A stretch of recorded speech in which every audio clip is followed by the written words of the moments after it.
안녕하세요. 늘 다양한 사연을 보기만 하다가 이렇게 신청하는 건 처음이네요. 제가 겪었던 일들이 너무 황당해서 이 이야기를 언젠가 한 번쯤은 속 시원하게 털어놓고 싶었습니다. 그래서 오랜 고민 끝에 사연 남겨요. 참 제가 언제 이렇게 나이를 먹었는지 모르겠어요. 오래 살다 보니까 드라마에서만 보던 말도 안 되는 일들도 겪게 되더군요. 제 가족과 저에게 생겨난 일들로 인해 그동안 마음이 정말 찢어지듯 아프고 머리가 복잡했어요. 그리고 늘 제가 너무 부족하게 잘못 살아서 제 딸까지 벌을 받는 건 아닌가도 생각했었지요. 지금부터 제 딸과 저에게 대체 어떤 일이 있었는지 차근차근 말씀드릴게요. 제가 말솜씨가 없지만 최대한 솔직하게 얘기하려고 하니 꼭 잘 들어주셨으면 좋겠습니다. 먼저 저는 어릴 때부터 부모님의 사랑을 제대로 받지 못하고 자랐습니다. 집안 형편이 너무 어려워서 따뜻한 밥 한 끼 먹는 것이 소원이었고 부모님의 애정을 받아보지도 못한 채 가난하고 외롭게 자랐습니다. 제게는 오빠가 한 명 있습니다. 하지만 오빠는 어릴 때부터 문제를 많이 일으켰어요. 동네에서 친구들과 싸움을 일삼았고 점점 크면서는 도둑질까지 하게 되었죠. 오빠의 이런 행동으로 저는 어린 시절이 너무 힘들었어요. 저희 집이 가난해서 오빠도 불만이 많았겠지만 이렇게 정말 커서도 도둑질을 하는 범죄자가 될 줄은 몰랐거든요. 사실 오빠가 어릴 때는 이것도 일탈이겠지 생각하며 현실을 부정했었는데 제가 현실을 직시하게 된 날이 있습니다.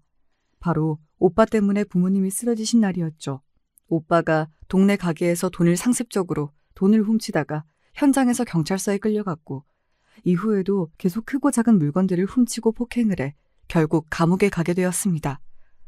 오빠가 감옥에 들어갈 때 부모님은 엄청난 충격을 받으셨고 결국 아버지는 심장마비로 쓰러지시고 말았습니다. 그때부터 저희 집안은 더 어려워졌고 저는 더욱 힘들게 살았죠. 그러다가 중매로 남편을 만나서 결혼하게 되었어요. 남편 월급이 많진 않았지만 반듯하게 일하는 사람이었고 성실하게 일하는 모습을 보며 저도 열심히 살아야겠다고 다짐했습니다.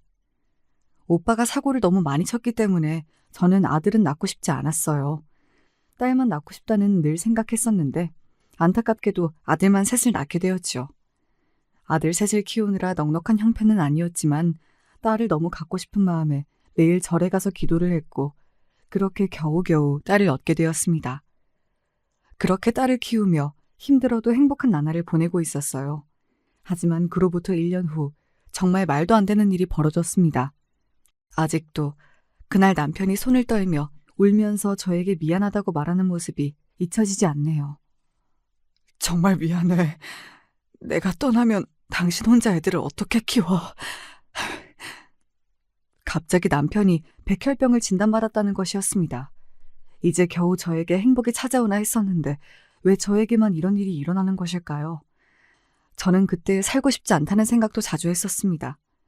결국 남편은 저에게 병을 말한 며칠 후에 쓰러져서 일을 그만두게 되었고 몇 년 사이 병세가 급격히 악화되어 세상을 떠나고 말았습니다. 이후엔 제가 생계를 책임져야 하는 정말 처참한 상황이 되었어요. 제대로 일을 해본 적도 없던 저는 그나마 부모님을 돌보고 아이들을 키우며 능숙하게 할 수 있는 것이 요리였기 때문에 자연스럽게 식당 요리 일을 구하게 되었습니다. 처음에는 요리를 잘 못해서 손님과 종업원들에게 욕도 많이 들었어요. 하루는 손님이 주문한 요리에 설탕 대신 소금을 너무 많이 넣어서 음식이 짜게 만들어진 적이 있었는데 그 손님은 음식을 먹자마자 술에 취한 상태로 저에게 막말을 했습니다. 이런 바보 같은 아줌마를 봤나? 머리가 안 좋은 사람은 원래 요리도 못한다니까? 어떤 바보가 설탕이랑 소금을 헷갈려? 안 그래도 오늘 기분 더러운데 이런 짜구려 싼 음식을 내놓다니 내가 이 식당 다시 오나 봐라. 내 친구들 다 여기 단골인데 이제 여기 단골 다 떠날 거라고. 알았어? 손님의 고함을 듣고 사장님까지 오셔서 손님에게 사과를 했고 저는 처음 일한 식당에서 잘리고 말았습니다.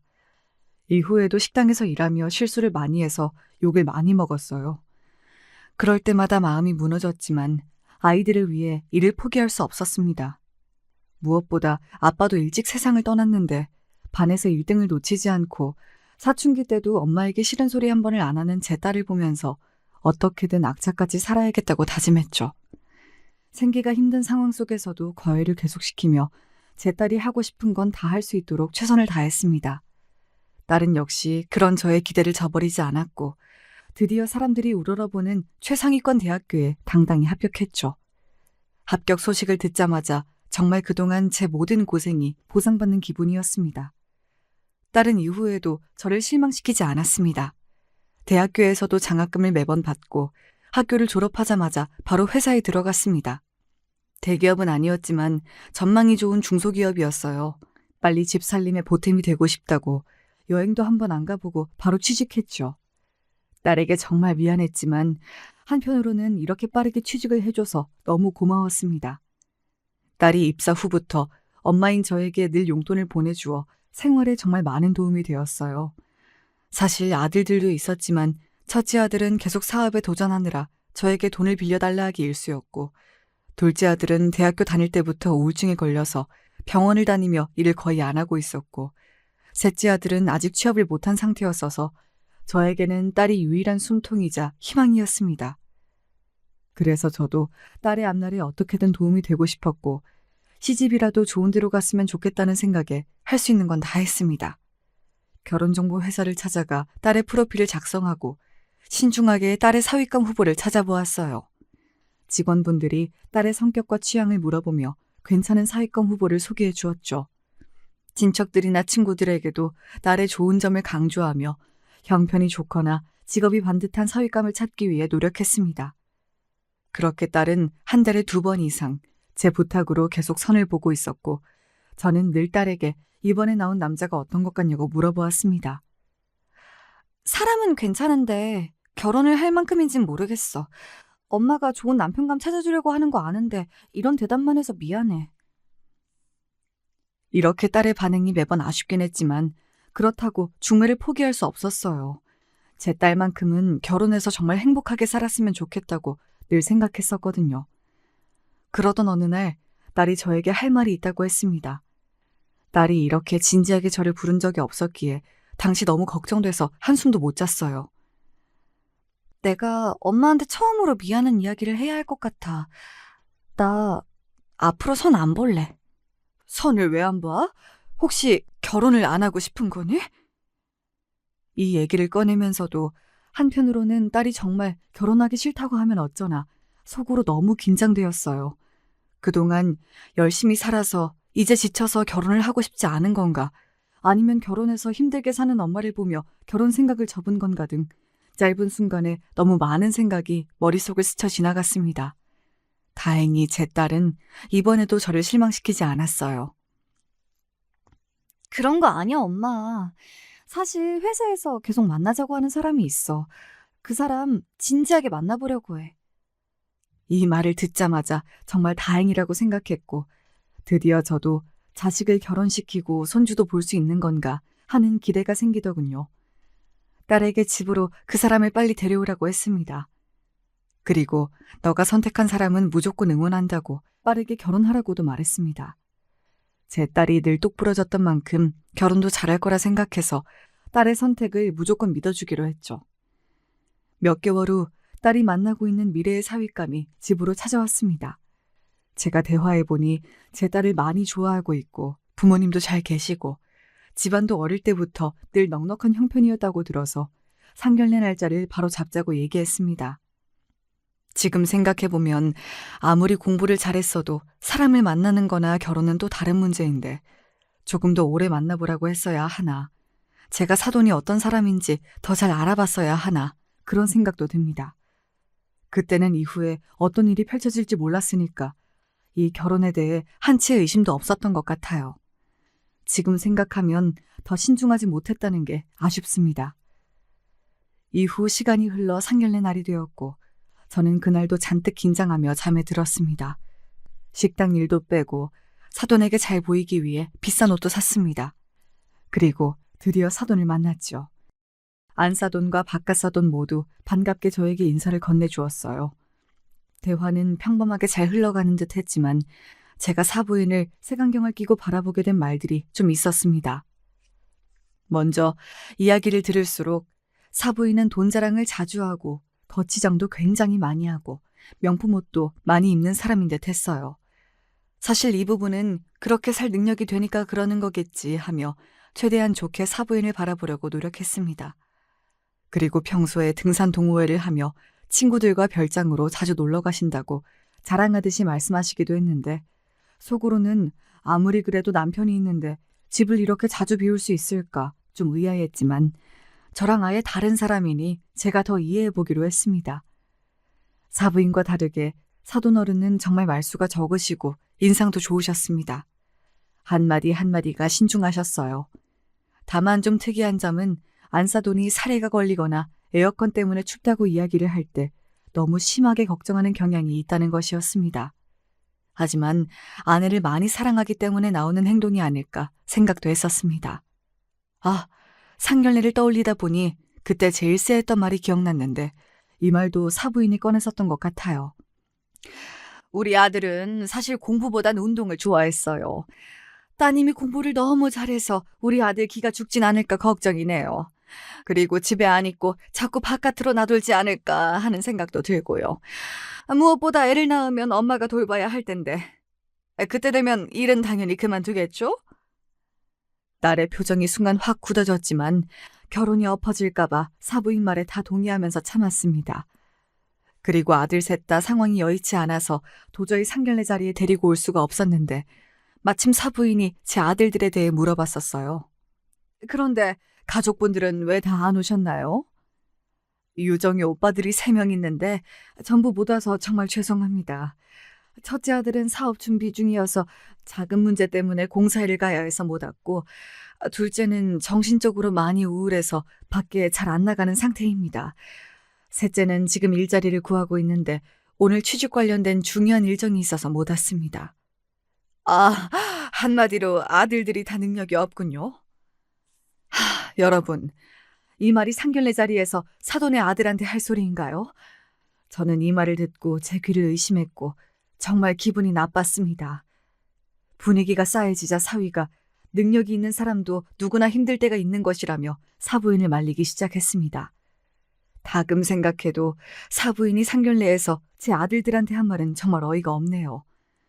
그리고 상견례 때 있었던 일을 떠올리다 보니 사부인이 하신 말씀 중에 돈이 없는 사람들이나 식당에서 일하는 직원처럼 자기보다 권위가 낮다고 생각하는 사람을 굉장히 무시하는 듯한 발언이 많다는 것도 기억이 났습니다. 저번에 식당에 갔는데 종업원이 너무 불친절해서 기분이 상했어요. 능력 없어서 식당 일하는 가난한 사람들이 왜 그렇게 무례한지 모르겠어요. 그래서 내가 종업원을 제대로 혼내줬죠. 진상짓 좀 했어요. 어차피 더 이상 볼 사람도 아니고 나한테 덤비지도 못하니까요. 저도 식당 일을 하는 처지라 이 말을 듣고 찔리고 마음이 아팠어요. 하지만 사부인 성격이 워낙 깍쟁이 같고 어렸을 때부터 부모님과 남편을 잘 만나 호의호식하며 고생 없이 산 사람이라면 살아온 환경이 다르기 때문에 나이가 있어도 평생 이렇게 살아서 조심스럽지만 철이 없을 수 있지 않을까 생각하며 어떻게든 이해하려고 노력했습니다. 이렇게 제 인생 첫 상견례는 큰 사건 없이 흘러가긴 했지만 가식적인 말이 오가고 약간 쎄한 느낌이 있는 찝찝한 상태로 마무리되었습니다. 이후 나중에 사위가 집에 찾아와서 사부인에 대한 이야기를 해주었어요. 알고 보니 사부인이 10년 전쯤 크게 아프셨고 그 이후로 성격이 변해서 하고 싶은 거 다 하면서 살고 있는 거라고 하네요. 그래서 사돈 어른이랑 사위가 사부인이 집에 잘 안 들어오고 돈 많이 써도 모든 행동을 이해하고 작은 행동 하나하나에도 걱정하면서 맞춰주는 거라고 했습니다. 그제서야 사돈 어른이 왜 그렇게 상견례 때 작은 걸로도 호들갑을 떨었는지 이해가 갔고 저도 사부인의 행동을 너그러운 마음으로 이해해 주어야겠다고 다짐했습니다. 딸의 결혼식 준비도 순탄하게 잘 진행되었고 이후 딸은 아이를 낳았습니다. 저는 주말마다 손녀를 봐주기로 했어요. 제 딸은 아이를 낳고 복직을 하고 싶어 했지만 사부인이 하도 반대해서 결국 일주일에 3일 이하로 일하는 곳으로 근무하는 것으로 사부인과 얘기를 끝냈습니다. 저는 평일에는 일하고 주말에는 일 나간 딸 대신 손녀를 보며 거의 하루도 쉬지 못했어요. 저는 너무 힘들었지만 딸에게는 내색하지 않고 늘 손녀 보는 게 너무 행복하다고 이야기하며 버텼습니다. 하지만 점점 체력도 떨어지고 아픈 곳도 많아지다 보니 딸아들 몰래 병원에 가기 일쑤였죠. 지금 생각하면 이때 제가 어떻게 버텼는지 모르겠네요. 그 와중에도 사부인이 제 딸을 더 좋게 잘 봐줬으면 좋겠다는 생각에 가끔 주말에 손녀를 보러 오시면 저는 늘 비위를 맞춰주고 칭찬을 했었습니다. 이번에 새로 산 옷인데 어때요? 보는 사람들이 고급스럽다고 생각하겠죠? 저는 그게 중요하거든요. 등산 동호회 사람들 중에서 제가 제일 예뻐 보였으면 좋겠네요. 이렇게 사부인은 늘 새로 산 옷이나 가방을 자랑하며 겉모습에 집착했는데 겉으로는 좋게 말을 했지만 속으로는 왜 이렇게까지 거치장에 집착하는지, 등산하는 등산 동호회에서 왜 제일 예뻐 보여야 하는지 참 궁금했습니다. 또 늘 전화를 붙들고 있어서 그렇게 연락 올 곳이 많을까 생각도 했지만 괜히 불편하실까봐 물어보진 않았어요. 저는 늘 사부인의 비위를 맞추면서 좋은 관계를 쌓기 위해 노력했는데 안타깝게도 제 딸이랑 사부인의 사이는 갈수록 좋지 않은 것 같았어요. 딸이 주말에 일하고 집에 오면 사부인과의 대화를 일부러 피하는 것 같았습니다. 딸에게 무슨 일이 있었는지 묻진 않았고 사부인이 아프셨어서 성격이 그렇게 되신 거니까 너가 이해하라고 잘해드리라고만 이야기했어요. 이후에도 둘 사이는 애정이 넘치는 말투는 아니었지만 그래도 기본적인 선은 지키면서 잘 대화했어서 앞으로도 큰 문제는 없을 것이라고 생각했습니다. 이후 시간이 흘러 딸이 둘째 아이를 낳았고 사랑스러운 2명의 손녀를 보니 저는 고된 하루의 힘듦이 싹 사라지는 느낌을 계속 받았습니다. 아이들은 역시 빨리 크고 시간이 흘러 둘째 손녀의 돌잔치가 되었습니다. 그리고 그날 정말 충격적인 생각지도 못한 일이 일어났어요. 지금 생각해도 심장이 요동치네요. 사부인이 글쎄 돌잔치에 온 그 많은 사람들 앞에서 제 딸에게 굴욕적인 망신을 줬습니다. 솔직히 돌잔치에서 왜 그런 이야기들을 꺼냈는지도 전 이해가 안 돼요. 여러분도 이 이야기를 돌잔치에 꺼내는 게 옳은 일인지 한번 판단해 보실래요? 너는 언제 일을 그만둘 거니? 애들 키우고 집안일 하려면 일 그만두는 게 좋지 않겠어? 그리고 우리 집에서 내가 같이 살자고 했는데 왜 싫다는 거야? 결혼했으면 어른들 말도 좀 들을 줄 알아야지. 어머니, 저는 일도 중요하고 제 꿈 이루면서 애들 열심히 키우고 싶어요. 그리고 지금 집에서 잘 지내고 있어서 또 다른 변화가 있지 않았으면 좋겠어요. 죄송해요. 너 같은 며느리가 무슨 꿈을 이루겠다고. 그냥 집안일이나 잘하지. 사부인의 말에 딸의 표정이 굳어졌습니다. 하지만 분위기를 망치지 않으려고 애써 참는 모습이었죠. 하지만 사부인은 거기서 멈추지 않았습니다. 꿈 이룬다나 뭐라나 헛된 소리 하지 말고 내가 하라는 대로 해. 괜히 가랑이 찢어진다? 내 말 못 믿겠으면 너희 오빠들 하는 꼴 좀 보렴. 너도 그 꼴 나고 싶니? 사부인이 한 말은 저에게도 정말 큰 상처가 되는 말이었고 자신의 오빠를 깎아내리는 말을 공개적으로 들은 제 딸도 참지 못하고 폭발했습니다. 덩달아 사부인의 목소리도 계속해서 커졌고 돌잔치에 온 많은 사람들이 이 대화를 듣게 되었지요. 어머니, 제 가족을 그렇게 무시하지 말아주세요. 저도 참을 만큼 참았어요. 네가 뭘 참았다는 거야? 내 말 다 무시하고 하고 싶은 대로 일도 하잖아. 저 어머니가 어떤 행동을 해도 아무한테도 말 안 하고 조용히 눈 감고 있는 거 아시죠? 늘 어머님 편 들어드렸잖아요. 그런데 저한테 대체 왜 그러세요? 뭐? 너 지금 이 자리에서 그 얘기를 왜 해? 나랑 한번 해보자는 거냐? 어? 이 말과 함께 사부인은 분노를 참지 못하고 제 딸의 뺨을 세게 때렸습니다. 그 순간 돌잔치 분위기는 완전히 망가졌고 저는 너무 놀라서 아무 말도 할 수가 없었어요. 딸은 눈물을 흘리며 자리를 박차고 나갔습니다. 사위와 사돈어른도 정말 당황한 표정이었어요. 제 사위는 급히 나서서 사부인을 진정시켰고 사돈어른이 마이크를 잡고 손님들에게 말했습니다. 우선 큰 소리를 내서 죄송합니다. 잠시 오해가 있었습니다. 너무 걱정하지 마시고 다들 즐겁게 시간 보내시길 바랍니다. 다시 한번 와주셔서 감사합니다. 그러나 그 말로도 상황은 진정되지 않았고 이미 돌잔치는 엉망이 되어버렸습니다. 딸이 자리를 박차고 나간 후 저도 따라 나갔습니다. 딸은 그 사건 이후로 사부인과의 관계를 끊고 싶어 했고 저에게 이혼까지도 고민 중이라고 하였습니다. 사실 딸이 뺨을 맞았을 때 큰 소리도 내지 못한 제 자신이 정말 미웠어요. 또 계속 사부인과 마주치다 보면 정말 스트레스를 많이 받겠다 생각도 했지만 그래도 이혼을 하면 사람들에게 결혼에 실패한 이혼녀 취급을 받게 될 것이라고 생각이 들어 이혼을 끝까지 말렸습니다. 딸은 제 이야기를 듣고 괴로워하면서도 이혼을 최대한 안 하는 방향으로 잘 생각해 보겠다고 했습니다. 그날 후로 오랫동안 저는 깊은 자책감에 빠졌습니다.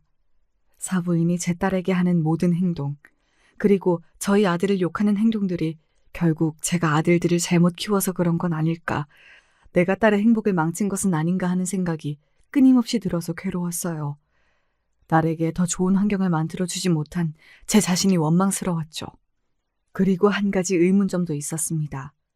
돌잔치에서 딸과 사부인의 대화를 처음부터 들었는데 딸이 어머니가 어떤 행동을 하든 아무한테도 말 안 하고 늘 어머님 편 들어드렸잖아요 라는 말을 하자마자 사부인이 눈이 확 돌아갔었거든요. 대체 무슨 일이 있었길래 저 말 한마디에 뺨을 때릴 정도로 화가 난 것인지 아무리 생각해도 이해가 가지 않았습니다. 그리고 어떤 이유든 순간적으로 이성을 잃고 자기 감정을 주체하지 못하는 사부인의 모습을 보며 처음부터 이 결혼을 안 했어야 하는 건 아닐까 후회도 많이 했어요. 이 일이 있던 다음 날 사위가 찾아와서 어머니가 뺨을 때려서 미안하다고 무릎을 꿇고 정중하게 저와 딸에게 사과했습니다. 정말 죄송합니다. 저희 어머니가 어제 너무 심했어요. 진심으로 사과드립니다. 자네 잘못은 아닐세. 사부인이 갑자기 그렇게까지 화낼 줄은 나도 몰랐네. 당신 사과는 됐어. 어머님이 직접 나한테 사과하셔야 하는 거 아닐까? 남편의 진심 어린 사과에도 마음이 풀리지 않았던 제 딸은 이후에도 사부인이 사과해야 한다고 몇 번이나 말했습니다. 사위도 동의했고 계속해서 사부인이 제 딸에게 사과를 하게끔 사부인을 설득하려고 노력했습니다. 하지만 사부인은 그럴 때마다 제 딸이 먼저 잘못을 했고 처음부터 자기를 살갑게 대하지 않는 등 무시를 일삼았다며 오히려 사과를 받아야 한다고 우겼습니다. 저는 이런 사부인의 태도가 정말 이해가 되지 않았어요. 여러분, 손녀의 돌잔치에서 며느리의 뺨을 때리는 게 이게 있을 수나 있는 일인가요? 제 딸이 겪은 일이어서가 아니라 상식적으로 정말 일어나선 안 될, 말이 안 되는 일이라고 생각해요. 그리고 제 딸이 겪은 일이라서 저는 정말 말할 수 없이 마음이 아프고 미안하고 비참합니다. 더 웃긴 건 사위도 처음에는 이런 사부인의 태도에 의아함을 가지고 타이르는 듯 했으나 점차 사부인의 편을 드는 모습이 보였다는 겁니다. 제 딸에게 이런 말을 했다고 하더군요. 그래도 우리 엄마가 그렇게 화낸 건 다 이유가 있지 않을까? 얼마나 쌓인 게 많으셨으면. 네가 좀 더 평소에 엄마한테 잘했으면 좋았을 텐데 미움받을 짓을 뭐하러 해가지고 좀 더 맞춰드리지. 사위의 말을 들은 제 딸은 큰 배신감을 느꼈고 결국 마지막엔 고민 없이 이혼을 결심하게 되었습니다. 엄마, 저 더는 못 참겠어요. 정말 죄송해요. 이혼하겠습니다. 딸이 왜 이런 결정을 할 수밖에 없었는지 모든 과정을 지켜봤기에 그 결정을 지지하면서도 한편으로는 딸이 나중에 후회하지 않을까 생각도 들었습니다. 이혼을 하게 되면 아이들도 남편 없이 키워야 하는데 제가 남편의 빈자리를 너무 잘 알기 때문에 더 안타까웠던 것 같아요. 그런데 사부인은 제 딸과 생각이 달랐나 봅니다. 이혼을 못하게 막았다네요. 나중에 사위한테 들었는데 사부인이 동호회 사람들이나 친척한테 아들이 이혼했다고 얘기할 수 없어서 이혼은 절대 안 된다고 말했다네요.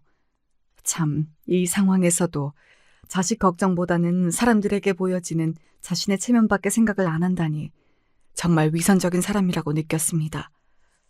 이렇게 사부인이 끝까지 사과는 안 하면서 이혼은 안 된다고 난리를 친 탓에 결국 소송까지 가게 되었습니다.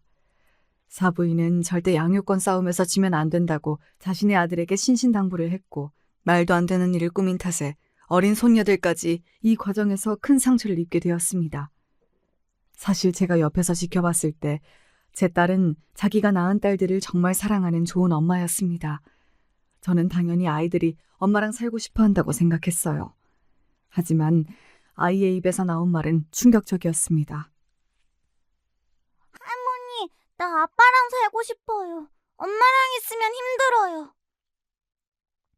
딸이 얼마나 아이들을 사랑하는지 알기에 가슴이 철렁했고 대체 어떤 일이 있었길래 엄마랑 있으면 힘들다는 말을 하는지 할머니로서 죄책감이 느껴졌습니다. 딸은 자신이 주말에 일하느라 같이 놀러도 자주 못 가고 평소에도 늘 집안일이랑 일을 하다 보니 아이들과 충분히 시간을 보내지 못해서 이런 일이 생겼다고 자책하며 눈물을 흘렸습니다. 결국 제 딸은 첫째 아이를 아빠한테 보냈고 아직 어린 둘째 아이만 키우기로 했습니다. 이 일로 딸은 정신과 상담을 받으며 약을 먹게 되었어요. 저는 표정이 이렇게 어둡고 삶의 의욕이 없는 딸의 모습을 처음 봤습니다. 그렇게 하고 싶어 하던 일도 그만두고 집에만 있더라고요. 그런 딸의 모습을 보며 정말 마음이 아픈 걸 넘어서 심장이 쪼여 들어가는 기분이었습니다. 늘 속 썩이는 일 없이 잘 달려왔던 제 딸이 이렇게 이혼하고 무너지는 모습을 지켜보는 건 정말 제가 아픈 것보다 훨씬 힘들었어요. 병원에서 상담을 꾸준히 받으며 딸의 상태가 조금 나아지길 바랬지만 딸은 시간이 지날수록 눈에 띄게 더 지쳐 보였습니다. 또 일을 하지 않고 집에 있는 게 눈치가 보였는지 저에게 이런 말을 했습니다. 엄마, 선생님이 그러는데 나 아직 많이 힘들대요. 지금 당장은 쉬어야 할 것 같아요. 집안에 도움이 못 돼서 미안해요. 저는 딸에게 절대 미안해하지 말고 이번 기회에 마음이 회복될 때까지 푹 쉬라고 했습니다. 여러분, 오죽했으면 정신 못 차리던 제 아들들이 딸에게 생활비로 쓰라고 용돈을 주기도 했을까요? 앞으로 행복할 줄만 알았던 딸이 이렇게 되자 저는 제 딸도 저처럼 팔자가 사나운 건 아닐지 너무 걱정이 됐어요. 또 제가 딸의 행복을 지켜주지 못했다는 생각이 들어 매일 미안함의 눈물을 흘렸습니다. 정말 다행히도 2달 정도 지나자 딸이 병원을 끊고 다시 일을 하며 일상생활을 찾게 되었습니다. 그리고 그때쯤 너무 사랑스러운 손녀의 입에서 충격적인 사실을 듣게 되었지요. 지금 생각해도 정말 어이가 없어요. 알고 보니 사부인이 아이의 유치원에 찾아가서 엄마에 대한 욕을 한 것입니다. 엄마는 너랑 노는 게 즐겁지 않고 힘들어서 일하러 간 거야. 할머니랑 아빠는 예빈이랑 노는 거 제일 좋아해. 봐봐, 할머니는 이렇게 일도 안 하고 예빈이 데리러 오잖아. 이런 식으로 은근히 아이가 아빠와 살도록 조종한 것이었습니다. 아이는 그 말을 믿고 점점 엄마를 미워하게 되었고 결국 엄마와 살기 싫다는 말을 저에게 하게 된 것이었습니다. 이 사실을 알자마자 저는 바로 딸에게 이야기해 주었습니다. 놀라지 말고 들으렴. 사부인이 유치원에 몰래 가서 너에 대한 험담을 예빈이한테 했대. 예빈이랑 노는 게 싫어서 너가 주말마다 일을 열심히 나가는 거라고. 그 거짓말 때문에 예빈이가 그 말을 믿고 아빠랑 살고 싶다고 말했나 보더라. 네? 진짜 너무하시네요. 어떻게 어린아이에게 그런 말을 할 수가 있죠? 당장 예빈이를 데려와야겠어요. 딸은 아이가 받을 상처를 생각하지 않는 사부인에게 정말 실망했다며 이 일을 그냥 넘어가지 않을 것이라고 했습니다. 그리고 아이에게 진실을 이야기해 주었습니다. 예빈아, 엄마가 너랑 자주 놀아주지 못해서 미안해. 그런데 엄마는 너를 정말 사랑해. 엄마는 예빈이랑 놀 때가 가장 행복하고 즐거워. 앞으로 엄마가 더 많이 표현하고 좋은 곳 많이 데려갈게. 아이는 처음에는 딸의 말을 안 믿기도 했고 의아해했지만 이후에 모녀가 재밌는 시간을 많이 보내면서 다시 마음을 여는 듯 했습니다. 저는 사위에게 전화를 걸어 이 사실을 이야기했습니다. 사부인이 예빈이를 따로 만나서 엄마가 예빈이를 싫어해서 주말에 일을 하는 것이라고 말했다는데 알고 있었나? 어린아이에게 어떻게 이런 짓을 할 수가 있는지 나는 너무 소름이 돋고 화가 나네. 예빈이가 자네랑 살겠다 한 것은 사부인이 이렇게 뒤에서 아이를 설득했기 때문이라고. 장모님, 그게 사실인가요? 정말 죄송해요. 저도 몰랐습니다. 아이와 이야기해보고 엄마랑 사는 게 더 좋다고 하면 같이 살 수 있게끔, 그게 힘들다면 자주 볼 수 있게끔 제가 어떻게든 해볼게요. 다시 한번 죄송합니다. 사위는 연신 죄송하다고 말을 했어요. 이후 저와 제 딸이 아이를 보는 횟수가 늘게 되었고 나중에는 엄마와 같이 살고 싶다는 아이의 의견을 반영해서 다시 저희 집으로 아이가 들어오게 되었습니다. 사부인은 계속 딸에게 전화와 문자를 하며 다시 손녀를 보내라고 압박했죠. 사실 그동안 봐왔던 사부인의 성격을 보면 이 정도는 예상한 일이었습니다. 딸은 처음에는 사부인의 연락에 스트레스를 많이 받는 듯 했지만 나중에는 자연스럽게 무시했어요. 제 딸은 더 좋은 엄마가 되기 위해 주말에는 꼭 자녀들과 시간을 보냈고 저도 손녀들에게 더 좋은 요리를 해주며 아빠의 빈자리를 채워주려고 노력했습니다. 반복되는 안 좋은 일로 저도 딸도 큰 상처를 받았지만 아이를 지키기 위해 저희는 더 강해지기로 결심했어요. 사실 사부인이 이 정도로 말이 안 통하는 사람인 줄은 몰랐는데 이제 가족이 아니라고 막 나가는 게 아닐까 생각이 듭니다. 이때쯤 딸은 저에게 이런 말을 했었어요. 엄마, 제가 요즘에 인생을 참 많이 배웠어요. 내가 좋은 마음으로 열심히 산다고 좋은 결과만 따라오는 게 아니라는 것도 알게 되었어요. 하지만 인생이 늘 그늘만 있는 것도 아니고 또 햇볕만 있는 것도 아니니까 무슨 일이 있더라도 정신 바짝 차리고 잘 이겨내고 살아볼게요. 너무 미안하고 감사해요, 엄마. 이 말을 듣고 저는 제 딸이 얼마나 성숙하고 강한 사람인지 다시 한번 느끼게 되었습니다. 딸이 한 말처럼 딸은 아이가 돌아오고 나서 앞으로 살 새로운 집을 구하며 새로운 삶을 시작했습니다. 사부인의 귀찮은 연락은 계속 있었지만 그럴수록 제 딸은 더 단단해지는 듯 보였어요. 저는 딸과 손녀의 행복을 위해 제 남은 인생을 써야겠다고 생각했습니다. 그리고 제 딸과 저의 노력이 아이들에게 통했는지 이후 아이가 저에게 반짝이는 눈으로 이런 말을 하더군요. 할머니, 오늘 친구들이 나한테 우리 엄마가 최고래요. 엄마가 맛있는 간식도 선물해줬어요. 저는 엄마가 요즘 세상에서 제일 좋아요. 제가 이 얘기를 딸에게 전해주자 정말 기뻐하며 앞으로 더 열심히 살 거라고 하더군요. 이후 딸은 일 나가 있을 동안 아이를 봐줄 아주마를 구했습니다. 제가 지금처럼 쭉 아이들을 봐주겠다고 했는데 육아가 얼마나 힘든지 알기 때문에 저에게 부탁하는 것이 미안하다고 하더군요. 참, 제 딸이지만 속이 깊습니다. 딸의 배려 덕분에 저는 좀 더 마음 편하게 식당 요리 일을 다시 할 수 있게 되었고 다리도 아프고 힘들었지만 나이가 들수록 돈 필요할 일이 많이 있을 거란 생각에 일을 그만둘 순 없었습니다. 이후 가까운 지인에게 보험 일을 해보지 않겠냐는 제안을 받고 보험 일을 시작하게 되었어요. 보험 일이 생각보다 잘 맞았고 주변 사람들이 보험 등록을 많이 해줘서 성과금도 받을 수 있었습니다. 시간이 흐른 후 그동안 모아둔 돈으로 무엇보다 고생한 딸에게 비싸고 좋은 선물을 해주고 싶어서 오랜만에 백화점을 들렀습니다. 선물로 뭐가 좋을까 고민하다가 아직 제 눈엔 너무 젊고 예쁜 딸이 가끔은 꾸미기도 하면서 이젠 더 행복하게 살았으면 좋겠다는 생각에 구두를 사주기로 했습니다. 딸과 함께 구두 매장을 둘러보며 마음에 드는 구두를 고르고 있던 중 옆에서 익숙한 목소리가 들려왔습니다.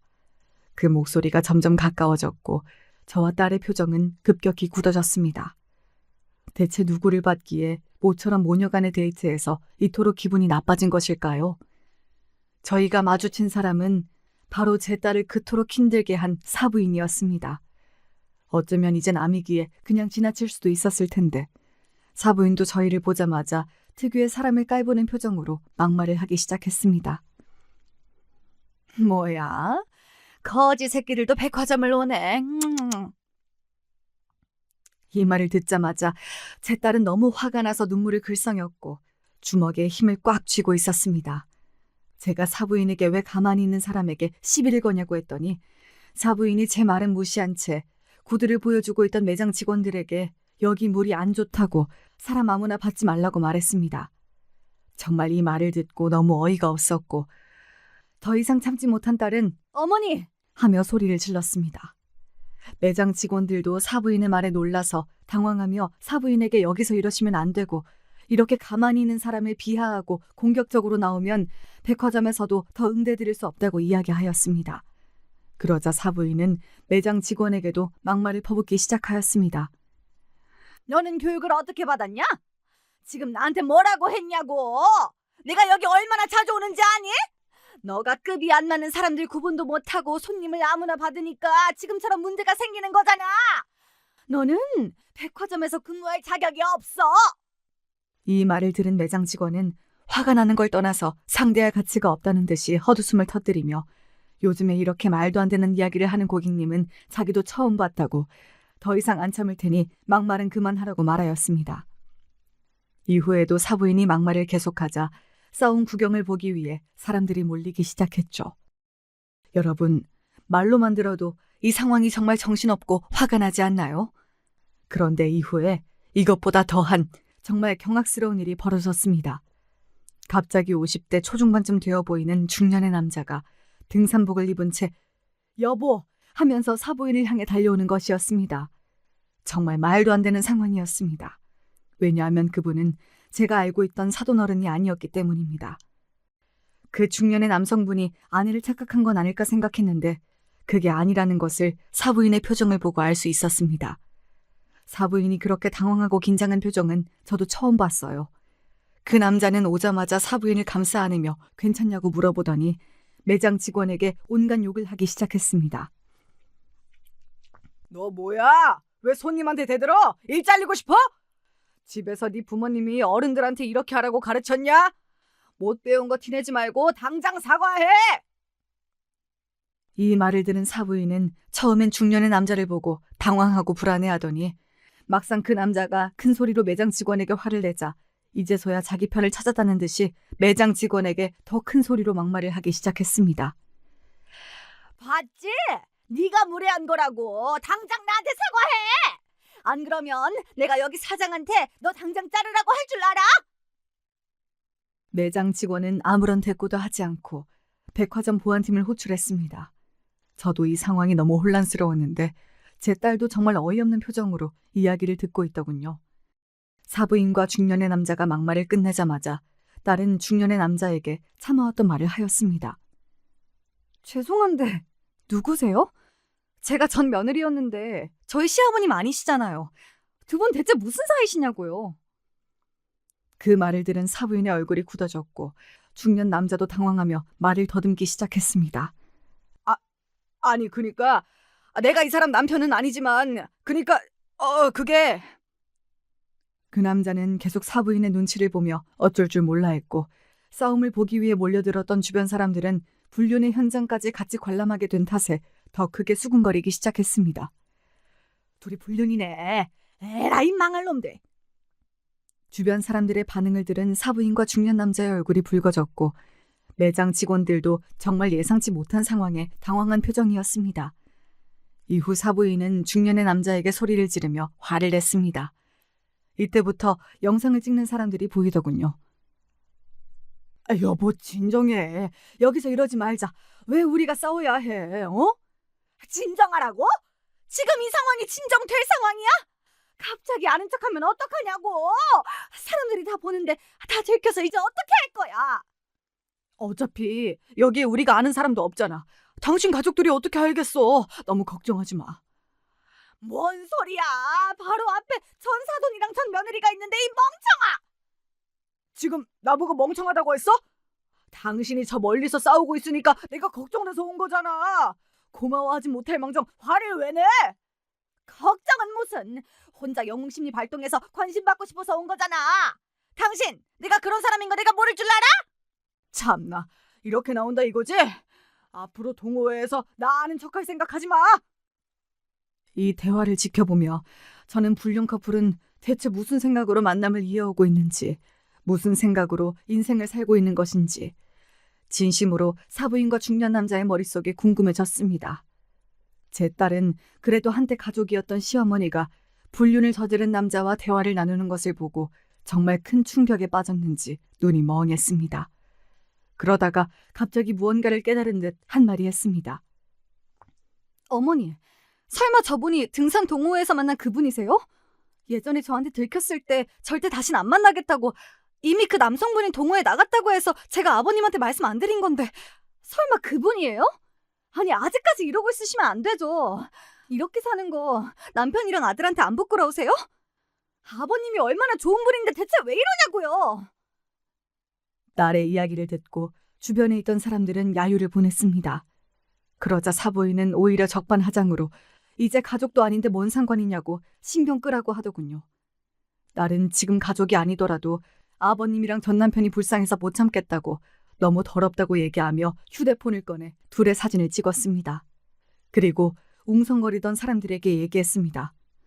다들 이 불륜의 증인인 거 아시죠? 영상 찍은 거 저한테 당장 보내주세요. 불륜을 저지르는 사람들을 사회에서 매장시켜야 됩니다. 이 불륜을 끊어내야 해요.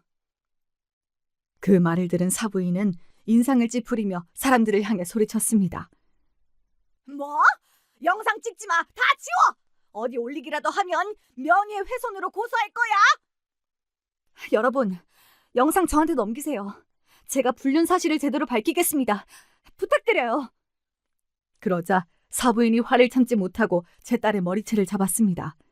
마침 백화점 보안팀이 도착해 사부인을 말렸고 사부인은 더 크게 소리치며 저항했습니다.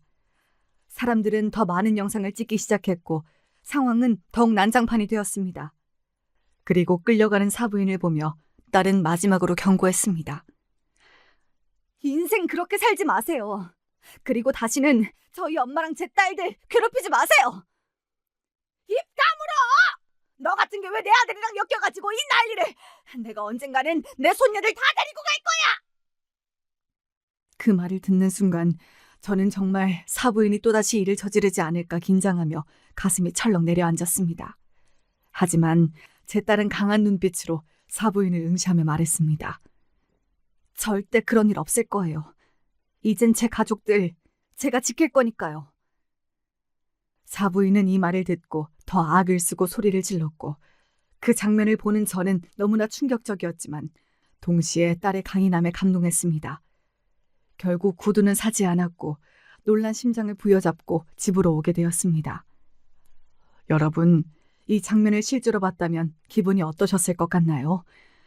저는 정말 드라마에서 일어나는 일을 눈앞에서 실제로 본 느낌이었어요. 제 딸은 이제 사부인의 말도 안 되는 행동에 조금은 적응이 됐는지 정신을 붙잡고 끝까지 사람들에게 영상을 받아갔습니다. 이후 집에 와서 사부인의 불륜을 말해야 할지 말지 굉장히 고민하고 있는 눈치였어요. 저는 딸에게 언제부터 이 사실을 알고 있었냐고 물었습니다. 사실 돌잔치에서 어머님이 막말하기 전부터 알고 있었어요. 제가 어머님의 불륜 사실을 알고 있어서 저를 더 싫어했던 것 같아요. 그때부터 이혼해서 제가 나가길 바랬던 건 아닐까 싶기도 해요. 이 이야기를 듣고 사람 대 사람으로 사부인에게 소름이 돋았습니다. 그리고 제 딸은 오래 고민하다가 이 영상을 사돈 어른에게 보냈습니다. 사실 사위랑 소송까지 하면서 안 좋게 이혼하긴 했지만 사위도 사돈 어른을 닮아서 가정적이고 좋은 남편이었다고 딸에게 늘 들었어요. 아마 그래서 제 딸도 이 사실을 더 이상 숨길 수 없다고 판단했던 것 같아요. 딸은 엄마 때문에 아내랑 이혼하게 된 사위랑 아내가 바람 피우는 줄도 모르는 사돈 어른 둘 모두 불쌍하다고 생각하고 있는 것 같았습니다. 제가 너무 궁금해서 후기를 딸한테 물어봤는데 딸이 사돈 어른께 개인톡으로 백화점에서 있었던 영상을 보내자마자 한바탕 사돈집이 난리가 났다고 합니다. 사돈 어른이 처음으로 정말 크게 화를 냈고 사부인이 사돈 어른에게 싹싹 빌고 가지 말라고 붙잡았지만 대꾸도 없이 그 상태로 집을 나가버렸다고 하네요. 하긴 아무리 착하고 좋은 사람이라도 배우자의 바람을 용서할 순 없을 거예요. 근데 정말 어이가 없는 건 이후 사부인이 저에게 연락이 왔다는 거예요. 어차피 이제는 가족도 아니고 제 딸을 힘들게 한 장본인이기에 이번에는 저도 참지 않았습니다. 당신 딸을 어떻게 키운 거야? 걔가 멀쩡한 가정의 평화를 깼다고! 제발 정신 좀 차리세요. 사돈 어른이 불쌍하지도 않으세요? 그나마 곁에 남은 아들마저 정 떨어지게 만들고 싶은 거 아니면 지금이라도 인생 제대로 사세요. 뭐? 지금 말 다 했어? 제가 한 번도 사돈한테 이렇게 속에 있는 이야기를 해본 적이 없기에 큰 충격을 받은 모양이었습니다. 어차피 더 이상 전화할 일도 없어서 내친 김에 한마디 더 했습니다. 그리고 돈 좀 있다고 사람 무시하지 마세요. 예전에 돌잔치에서 제 아들 무시하는 것도 참았는데 할 말 못할 말 구분을 좀 하세요. 이번에 매장 직원들한테 하는 행동도 참 별로였어요. 나이값도 좀 하시고요. 제 말을 듣고 사부인은 당황했는지 너무 맞는 말이라 할 말이 없었는지 대답도 없이 전화를 끊었습니다. 이후 저에게 전화 오는 일은 없었어요. 이럴 줄 알았다면 진작 아닌 건 아니라고 말 좀 하고 살 걸 그랬습니다. 이후 며칠 후에 사위가 저에게 할 말이 있다고 집에 온다고 했습니다. 저희 집에 도착하자마자 무릎을 꿇고 울면서 말을 시작하더군요. 장모님, 정말 죄송합니다. 이번 일이 있기 전까지 제가 저희 어머니를 너무 믿었어요. 지금이라도 딸들 키우면서 다시 잘 살고 싶어요. 재결합하게 해주세요. 저 이혼하고 너무 후회했습니다. 울부짖는 사위의 모습을 보며 마음이 참 아팠습니다. 하지만 제가 결정할 일은 아니라고 생각해 어떤 선택이든 존중할 테니 제 딸과 대화하라고 하였습니다. 사위는 눈물을 흘리며 이해해 주셔서 감사하다는 말과 함께 힘겹게 집을 떠났습니다. 젊은 애들이 사부인 때문에 그동안 얼마나 힘들었을지 생각하니 참 가슴이 답답했습니다. 제가 가끔 딸에게 사위가 불쌍하다고 말하면 그래도 남편이자 아빠로서 그때 어머니 편을 들었으면 안 된다고 딱 잘라 말하더군요. 제 딸도 정말 여리고 소녀 같았는데 이렇게 단호하게 말하는 걸 보면 정말 이제는 어엿한 엄마가 된 것 같다는 생각이 들어요. 딸이 두 아이의 엄마임에도 이런 딸을 보면 가끔 제 기분이 이상할 때가 많습니다. 사위가 찾아온 그날 저녁, 제가 먼저 재결합에 대한 이야기를 꺼냈습니다. 딸은 아직 남편을 사랑하는 마음이 남아있지만 그동안 받은 상처가 너무 크고 지금은 모든 게 복잡해서 당장 재결합은 못하고 애들 아빠니까 생각은 해보겠다고 이야기하였습니다. 저는 딸에게 어떤 결정이든 다 존중할 테니 앞으로는 너의 행복만 생각하라고 했어요. 그리고 저는 더 딸의 집에 자주 오며 딸과 손녀가 남편과 아빠가 없는 허전함을 덜 느끼게 하기 위해 노력했습니다. 그날도 딸의 집에서 다 같이 저녁을 먹고 있을 때였어요. 갑자기 딸의 휴대폰에 메시지가 도착하더군요. 딸은 메시지를 확인하고 놀란 표정으로 저를 바라보았습니다. 엄마, 어머님 소식을 등산동호회 회장님이 보내주셨어요. 어머님이 그 백화점에서 본 등산복 입은 남성분한테 차이고 동호회에서도 쫓겨났대요. 뭐라고? 그게 진짜야? 딸은 전달받은 메시지 내용을 저에게 보여주었습니다. 등산 동호회 회장님이 딸에게 보낸 메시지였는데 사부인이 등산 동호회에서 쫓겨난 이유와 불륜남과의 관계에 대한 이야기가 적혀 있었습니다. 메시지 내용은 대략 이러했습니다. 안녕하세요. 혹시 이 소식을 들으셨나요? 전 시어머니 분이 우리 동호회에서 쫓겨났어요. 다른 회원님과의 불륜 관계가 들켜 모두가 배신감을 느꼈고 저희 앞에서 남자 회원님한테 차이고 다른 회원분들이 동호회에서 나가줬으면 좋겠다고 말해 눈물을 흘리면서 떠나셨습니다. 저는 메시지를 본 후 한편으론 정말 통쾌했지만 또 한편으로는 이런 일을 처음 겪는 사부인의 상황이 걱정되기도 했어요. 제가 딸에게 이 기분을 말하자 딸은 어머니가 받아야 할 벌을 받은 거라고 단호하게 얘기하더군요. 딸과 이야기를 하던 중 등산 동호회가 이 사실을 어떻게 알게 되었는지 궁금해져서 물어봤더니 딸은 자신이 알린 것은 아니라고 했습니다. 그날 백화점에서 이 일을 지켜보던 누군가가 5,000명으로 꽉 채워진 카톡 단톡방에 이 영상을 올렸고 그 단톡방에 마침 등산 동호회 사람이 있어서 이 일이 퍼지게 된 것이라고 하네요. 정말 우연도 이런 우연이 있을까요? 등산 동호회 사람들한테 무시당하고 남편한테 이혼을 당한 사부인은 요즘 쪽팔려서 집에서 나오지도 못한다네요. 이 두 가지가 사부인한테 가장 가혹한 벌인 것은 틀림없습니다. 이 모든 소식을 들은 딸은 마음이 훨씬 편안해진 것처럼 보였습니다. 예전부터 남편과 시아버지에게 어느 정도 미안함과 죄책감을 가지고 있었는데 모든 게 밝혀져 홀가분해하는 것 같았습니다. 이후로 저와 딸은 더 이상 사부인과 엮이는 일 없이 잘 살고 있습니다. 그리고 아직까지 딸은 재결합을 하지 않았어요. 저는 그래도 제 딸이 사부인만 안 만나고 다시 온전한 가정을 이루고 살길 속으로 바라고 있긴 합니다. 제가 제 이야기하는 게 익숙하지 않아서 말하면서 너무 흥분해서 내용이 뒤죽박죽한 부분도 많을 거예요. 보시는 분들 양해 부탁드립니다. 지금까지 들어주셔서 감사합니다. 이만 마치겠습니다.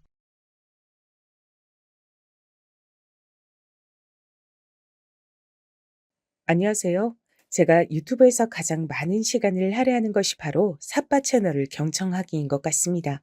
다른 분들이 어찌 살아오셨는지 삿바 채널을 통해서 아주 편하고 즐겁게 접할 수 있어서 이토록 기술이 좋아진 세상에 감사한 마음도 든답니다.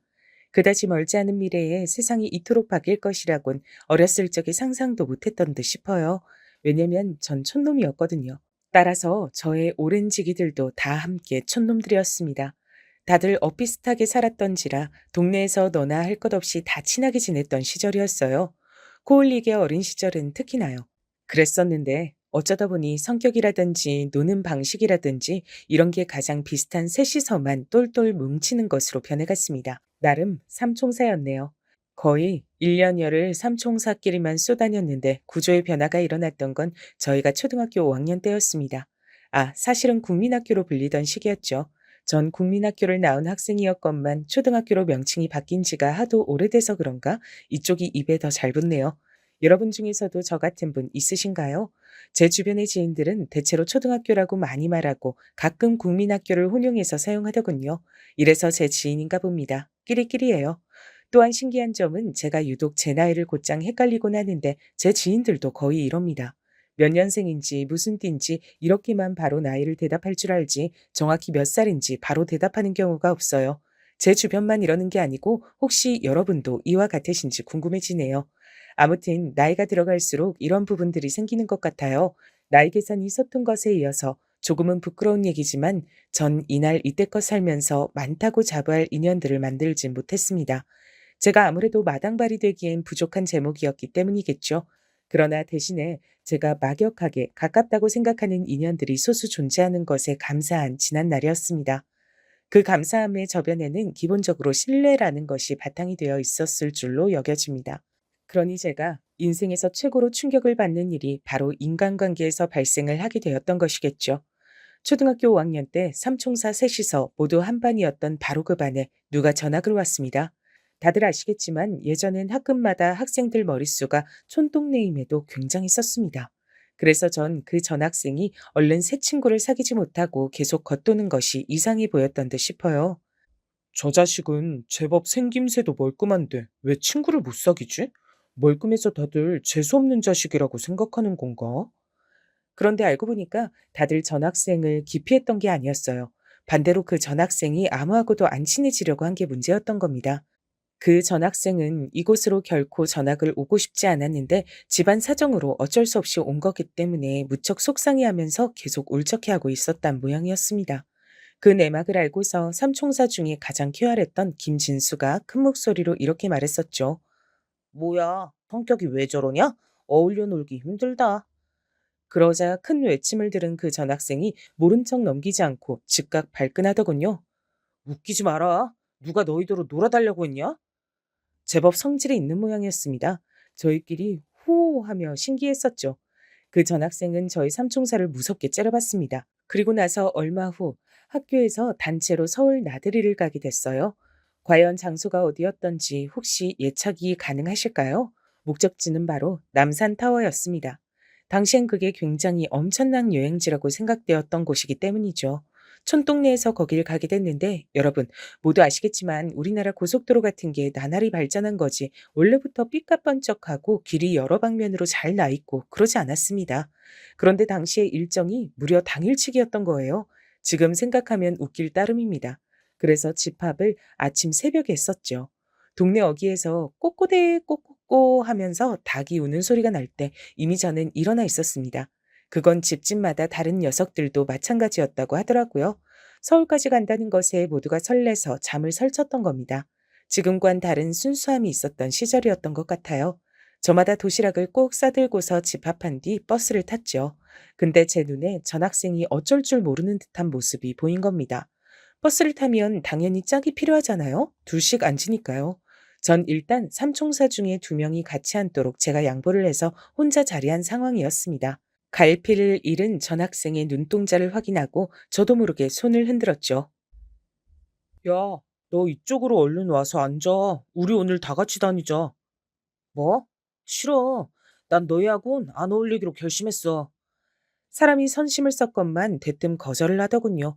당황한 제가 이유를 물었더니 일전에 저희 삼총사가 본인을 놀린 것이 두고두고 분했다 그랬습니다. 제 뒤편에 앉은 진수가 콧웃음을 쳤죠. 저 자식 크게 삐졌나 봐. 또 놀림을 받자 그 전학생의 얼굴이 일그러졌는데 공교롭게도 그 순간 선생님께서 버스에 오르시며 눈을 부릅뜨셨습니다. 아직도 자리에 안 앉고 있는 놈은 대체 뭐하냐면서 그 전 학생의 머리통을 후려치셨어요. 잔말 말고 군말하는 녀석 있다면 나에게서 몽둥이 찜질을 받고 싶은 것으로 알겠다. 순식간에 눈앞에 별이 보인 전 학생은 해롱해롱해져선 제 옆자리에 앉았습니다. 불만이 가득한지 혼자서 한참을 투덜거리길래 제가 넉살 좋게 먼저 인사를 건네줬죠. 삐진 거 있어도 풀어. 잘 지내보자. 잘 안 지내면 어차피 너만 손해야. 그러자 정말 의외로 그 전 학생의 표정이 누그러지는 게 보이더군요. 그래, 알았어. 정 그렇게 말한다면 어쩔 수 없지. 잘 지내줄게. 너 김태용이지? 아니, 권태용이거든? 누구 맘대로 날 김씨로 만드는 거야? 김씨는 우리 뒷자리 두 놈들이 김씨고. 아, 넌 최씨지? 최인철, 우리 오늘부터 친구 된 거다. 뭐? 최인철이 아니라 최민철이거든? 너야말로 누구 맘대로 내 이름 바꿔 부르는 거야? 우리 할아버지가 열흘 밤낮을 고민해서 지어주신 게 내 이름이야. 그래? 나는 우리 할아버지뿐만 아니라 할머니도 같이 머리 맞대고 한 달 내내 고민해서 내 이름 지어주셨는데 권태용이 그렇게 해서 나온 엄청난 이름이야. 제가 씩씩하게 말을 받았고 당연히 농담이었습니다. 그러자 그 전 학생, 아니 최민철이 정말 어처구니가 없단 표정을 지었던 모습이 유달리 선명하게 기억나네요. 입이 풀려서 이런저런 대화를 하며 갔습니다. 유쾌한 길이 됐다고 생각했지만 다른 학급의 친구들을 태우고 앞에서 먼저 가던 버스가 사고가 나고 말았어요. 갑자기 끼어든 승용차와 박았다고 했던 것으로 기억나네요. 다행히 인명사고는 없었고 가벼운 접촉사고였는데 문제는 그 사고 현장을 미처 보지 못하고 달려온 다른 차가 사고를 일으키는 비극이 벌어졌던 겁니다. 도로가 아주 꽉 막혀버렸어요. 한참을 오도 가도 못했고 화장실 가고 싶다며 얼굴이 노래진 친구들도 덜어 생겨났었죠. 난장판이었습니다. 그때는 버스 안에서 환장하는 줄 알았는데 지나고 나니까 전부 추억이란 이름하에 놓인다는 것이 신기할 따름이네요. 일정보다 3시간 이상이나 늦게 남산타워에 도착하게 됐고 신기해하고 좋아할 여유도 없었죠. 당시에 학생들에게 전부 모자를 쓰고 오라고 했었더랬죠. 학생들을 쉽게 구분하고 쉽게 찾을 수 있도록, 되도록이면 밝은 색으로 말입니다. 남산타워에 기대가 무척 컸던 어떤 친구 한 명이 자기 모자로 눈물진 얼굴을 벅벅 닦던 모습이 생각나네요. 그 친구는 버스 안에서 오줌을 살짝 지르기도 했던 바였어요. 선생님께선 지금 당장 모여 앉아서 도시락 먹으라고 지시하셨고 모두가 허겁지겁 먹어댔죠. 최민철의 도시락이 가장 그럴싸했습니다. 단박에 눈길이 가더군요. 그런데 최민철이 선뜻 이런 말을 해서 절 놀라게 만들었어요. 야, 서로 바꿔 먹고 나눠 먹고 그렇게 하자. 어때? 당연히 거절할 이유가 없었죠. 삼총사가 신이 나서 최민철의 도시락을 빼앗아 먹었어요. 잠시 후 최민철은 자기 주머니에서 뭔가를 부스럭거리더니 모자로 눈물을 닦던 친구에게 슬쩍 다가가서 그걸 건네고 돌아왔습니다. 뭐였냐 물어보니까 먹을 것이었다고 하더군요. 원래 최민철 이 전학생 자식 좀 봐라. 굉장히 좋은 자식이었잖아. 그날 저를 포함한 삼총사가 동시에 그렇게 생각했어요. 이튿날부터 저희는 삼총사가 아니라 사총사가 됐습니다. 그리고 기존의 삼총사 녀석들에겐 비밀이었으나 저는 최민철, 이 녀석이 금세 가장 좋아졌습니다. 왜냐하면 매번 안 그런 척 툴툴대면서도 남을 배려하는 모습이 인상 깊었기 때문입니다. 그리고 사람은 누구나 인정받고 싶은 욕구가 기본적으로 있다고 하던가요? 최민철도 그랬었나 봅니다. 아닌 척하면서 배려를 발휘하면 최민철의 모습은 성격 나쁜 놈들의 눈엔 하는 짓이 재수없다 이렇게 보일 만도 했거든요. 그럴 때마다 제가 그런 놈들에게 한결같이 너나 잘해라 대꾸해 주었습니다. 싸움의 공식 중에서 선빵을 치면 필승이다 라는 말도 있지 않습니까? 제가 기세 좋게 확 대꾸하면 상대가 흠칫해서 금세 꼬리를 말곤 했습니다. 그런 저를 최민철은 신기해했고 고마워했으며 자기 자신을 알아주는 저를 점차 편하게 생각하기 시작했죠. 어느 날은 최민철이 처음 전화 갔을 때의 감상 같은 걸 제가 들려주었고 반대로 최민철은 그때의 자기 기분을 얘기해줬습니다. 그리고 그날 저희 두 사람은 최고 절친이 됐죠. 사총사 안에서도 가장 서로가 잘 통하는 사이가 된 것이었어요. 처음엔 이렇게 잘 통하는 친구 사이가 될 줄 몰랐던지라 의외면서 신기했습니다. 최민철과 노는 것이 특별히 즐거웠던 것도 아니에요. 그 녀석은 대체로 좀 섬세하고 조용조용한 면이 강했거든요. 전 그렇지 않았고요. 노는 것에 잘 통하긴 어려웠습니다. 그럼에도 이상하게 같이 있음 편했습니다.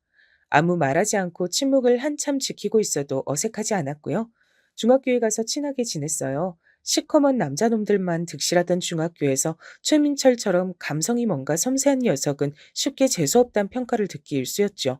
그럴 때면 제가 나서서 도와줬습니다. 네 덕분에 내가 심하게 처맞는 일 없이 지금까지 버틴 것 같다, 야. 진심으로 고맙다. 새삼, 무슨 그런 낯간지러운 소리를 다 하냐? 내 생일이라고 특별히 이상한 소리를 해주는 거야? 중학교 3학년 때 제 생일날 최민철이 선물을 건네주며 그런 소리를 했었어요. 선물은 바로 모자였습니다. 아주 폼나는 모자였어요. 비싼 거였거든요. 너무 좋아서 바로 모자를 써봤고 그날 찍은 사진 속에서 전 모자 아래로 드러난 인매로 진한 호선을 그리고 있었습니다. 많이 기뻤거든요. 초반부터 눈치를 챈 바였으나 최민철은 집안 형편이 꽤 괜찮았습니다. 그걸 가지고 자랑질을 하거나 유세를 떠는 녀석은 아니었죠. 그래서 전 최민철이 더욱 마음에 들었어요. 그런 저를 최민철은 꿰뚫고 있었기 때문에 고등학교 때부턴 학교가 갈라졌지만 서로를 생각하는 우정만큼은 여전했답니다. 최민철은 고등학교에 진학하면서 이사를 갔어요. 때문에 거리가 멀어질 수밖에 없었죠. 저에게 3번 편지를 보냈고 전 2번 답장을 보냈습니다. 낯간지러워서 처음엔 답장을 안 했더니 그 다음에 저에게 화를 내는 내용을 보내서 제가 그때부턴 답장을 보냈던 것이었습니다. 당시에는 사실 맞춤법에 큰 자신이 없어서 편지를 냉큼 쓰지 못했다는 사실은 영영 비밀이었지만요. 전 대학 대신에 직장을 다녔으며 최민철은 대학에 갔습니다. 각자 군대를 다녀온 이후부터 종종 만나서 술자리를 가졌던 듯 싶어요. 사총사가 회동할 때면 다리 기울도록 시간이 가는 줄 모르고 술잔을 부딪혔습니다. 어른이 된 최민철은 여전했어요. 미묘하게 어딘가 섬세한 구석이 있는 녀석이었습니다. 결코 자주 만나지 않는 사이였음에도 가끔 보는 게 전혀 어색하지 않았고 편안했죠. 그러던 어느 날 제가 최민철을 따로 불러서 술이 아니라 밥을 사줬는데요. 그 자리는 제가 결혼하기로 한 여자를 보여주고 결혼 소식을 알리는 자리였습니다. 이쪽은 나랑 2년째 만나고 있는 여자친구야. 민철이 넌 얘기만 들었고 지금 내 여자친구 직접 보는 건 처음이지? 올가을에 결혼하기로 했어. 아, 반갑습니다. 얘기 많이 들었어요. 전 태용이하고 초등학교, 중학교 같이 나온 친구 최민철이라고 합니다. 야, 민철아, 우리 땐 국민학교였잖아. 우리 다 국민학생이었어. 초등학교로 명칭 바뀐 지 그렇게 얼마 안 되었다, 짜샤. 제가 넉살 좋게 말하자 최민철이 답지 않게 시익하고 환한 미소를 지어 보였어요. 그러면서 눈빛은 제 아내를 향해 있었습니다. 아내 또한 즐거운 미소를 짓고 있었죠. 전 제가 결혼할 사람과 제 절친한 친구가 서로 좋게 인사를 나눈 그 자리가 무척이나 마음에 들었다고 그렇게 생각했었습니다. 그해 가을에 저는 많은 축하를 받으며 아내와 결혼식을 올렸죠. 단출한 예식장이었으나 하객들로 가득 차 있었습니다. 최민철이 아주 근사한 정장을 빼입고 와서 다른 친구 녀석들이 네가 새 신랑인 줄 알겠다며 농담조로 얘기했단 사실을 저는 알았습니다. 유복한 집안 환경과는 다르게 검소하게 하고 다니는 최민철이 제 결혼식 참석을 위해 멋지게 빼입고 왔단 사실이 뿌듯했고 한편으론 감동이기도 했었네요. 첫째가 금방 들어서서 이듬해 봄에 아이가 태어났어요. 그리고 얼마 지나지 않아 둘째도 태어났습니다. 둘 다 아들이었고 그래서 제 부모님께서 무척 좋아하셨어요. 한 가정의 가장이 된 것이 저는 가끔 실감이 나지 않았습니다. 생각보다 이른 나이에 결혼을 해서 그랬나 보더라고요. 저보다 1살이 어린 아내도 비슷하게 느꼈던 걸지 모릅니다. 내가 왜 이러고 살아야 돼? 애들도 내가 다 봐야 되고 집안일도 내가 다 해야 되고 심지어 나는 일까지 다니잖아. 그럼 대체 당신이 하는 건 뭐야? 나는 당신보다 일을 밖에서 더 오래 하고 그만큼 돈도 더 많이 벌잖아. 제발. 그런 식으로 짜증내는 것 좀 그만해라. 듣는 사람이 얼마나 진이 빠지는 줄 알아? 짜증내는 것도 어디 한두 번이어야지 매일같이 들으니까 화병으로 돌아가실 것 같아. 화병이라 그랬어? 진짜로 화병 걸린 게 누군데? 왜 갑자기 그렇다고 소리를 질러? 애들 자잖아. 애들 곤히 자는데 당신은 소리 지르고 싶어? 집이 작으니까 그런 거야. 집만 컸어 봐. 이 정도 소리 지른 것 가지고 애들이 자다가 듣고 깰까 봐서 걱정은 안 했을 거야. 우리는 대체 언제 아파트로 이사 가? 우리 평생에 아파트라는 게 있을까? 아내의 짜증 그리고 불만은 점점 더 저를 숨막히게 만들었습니다. 또한 저는 아내와 있으면 자괴감이 들었어요. 세상에서 가장 못난 남자가 되는 것만 같았습니다. 심지어 아내는 본인의 기분이 안 좋을 때 그것을 아이들에게 풀어서 절 경악시켰습니다. 제가 목격한 것만 해도 벌써 수차례가 됐을 때 전 진지하게 이혼을 고려하기 시작했어요. 이런 고민과 고충을 제가 회사 사람들과 나눌 것은 아니었기에 당연히 제 가까운 친구들과 나눴습니다. 특히 저와 잘 통하는 최민철에게 말입니다. 이혼이 좋은 글씨라 여겨진 것도 옛날 일이야. 이젠 남자뿐만 아니라 여자도 이혼이 절대 흠잡힐 과거가 아닌 세상이 되고 있잖아. 애들 생각해서라도 난 두 사람이 이혼하는 거 아주 괜찮다고 봐. 애들을 최우선으로 위해야지. 부모가 싸우고 사이 안 좋은 것만 보고 자란 애들이 얼마나 정서적으로 불안하겠어. 저도 제 자식들이 걱정이었습니다. 점차 자기 엄마를 무서워하고 눈치를 보고 제가 집에 오면 안심이 된다는 표정을 짓는 제 자식들을 보며 가슴이 무너져 내렸습니다. 더군다나 제 부모님과 아내가 몇 번 크게 싸우기까지 했어요. 더 이상은 부부관계를 유지하기 힘들다는 판단이 섰고 아내와 결국 갈라서게 됐습니다. 처가 식구들도 이혼을 반겼으며 두 아들은 제가 키운다 그랬더니 그것만은 아쉬워하는 눈치였죠. 아내는 자기 자식들을 뒤로한 채 살았습니다. 왜냐면 이혼한 후로 전혀 왕래가 없었기 때문입니다. 아이들은 엄마가 우리를 찾지 않는다고 생각하며 우울해했고 한편으론 그럴 거라 예상했단 반응을 보여 제 마음을 아프게 만들었어요. 이혼한 아내가 제 연락을 철저히 피하는 것인지 도통 연락이 안 돼서 간신히 처가 식구들을 통해 아주 가끔씩 아이들의 소식을 전하는 게 전부였습니다. 그렇게 시간이 좀 더 흘렀는데 두 아들이 다 학교를 다니면서부터 제가 생각이 많아졌죠. 제 부모님은 저에게 재혼을 하라고 하셨으나 저는 자식들이 우선이었기에 혹시라도 제 자식들이 불편해하는 상황이 벌어질까봐 재혼이 망설여졌어요. 그러다가 용기를 내서 이혼한 아내를 찾아갔습니다. 애들 문제를 같이 상의하고 싶었고 만약에 가능하다면 재결합이라는 것도 염두에 두고 있었어요. 하지만 어렵사리 찾아간 처가에서 저는 청천벽력 같은 비보를 접했습니다. 네? 그게 무슨 말씀이십니까? 장모님, 애들 엄마가 죽었다뇨. 이미 이 세상 사람이 아닌 지가 오래라뇨.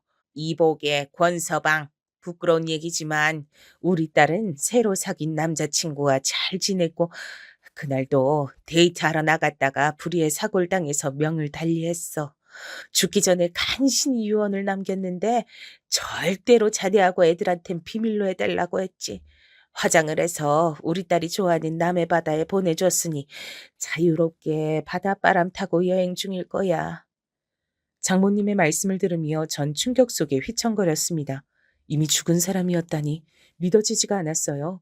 장모님을 비롯한 처가 식구들은 모두 입을 모아 저에게 절 보는 것이 괴로우니까 앞으로 나타나지 말아달라 그랬습니다. 다만 애들 소식만은 1년에 2번 정도 전해달라고 부탁을 남겼어요.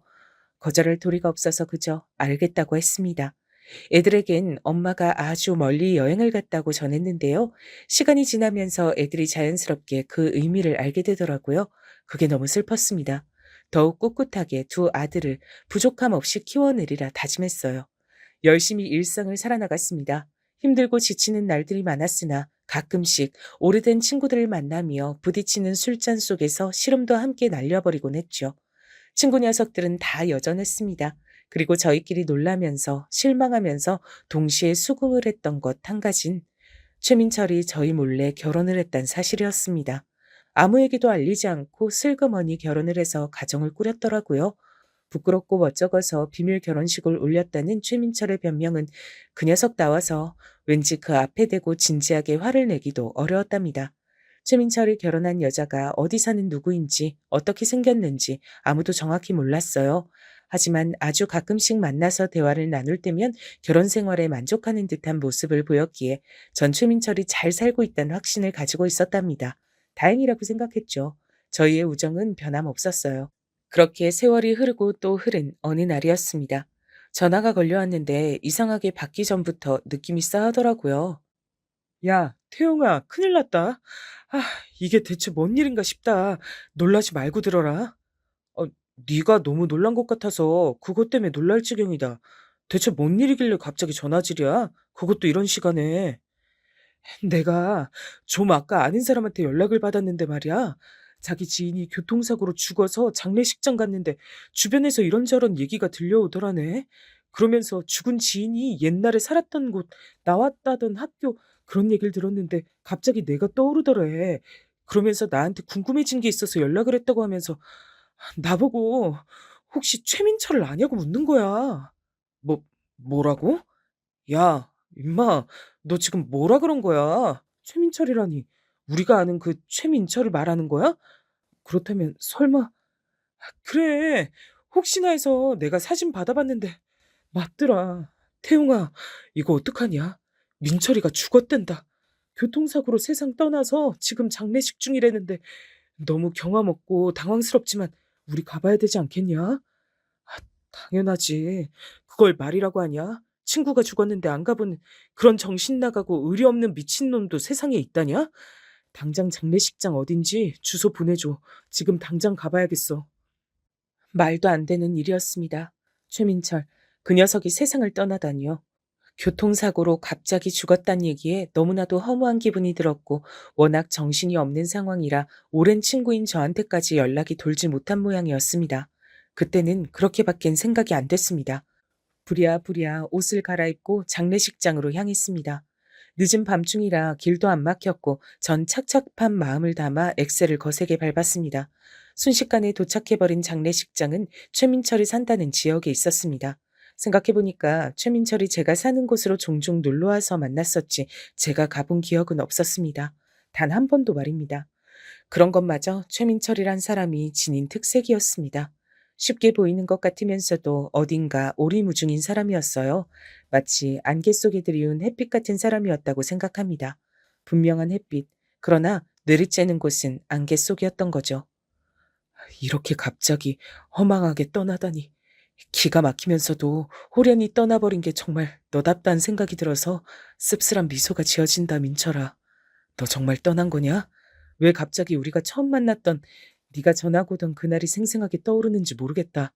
이런 운명이 기다릴 줄 알았다면 우리가 그 시절에 생각 없이 해맑기만 할 수 있었을까? 저는 장례식장에 도착해서 막상 쉽게 떨어지지 않는 제 발치를 내려다보며 잠시간 상념에 잠겨들었습니다.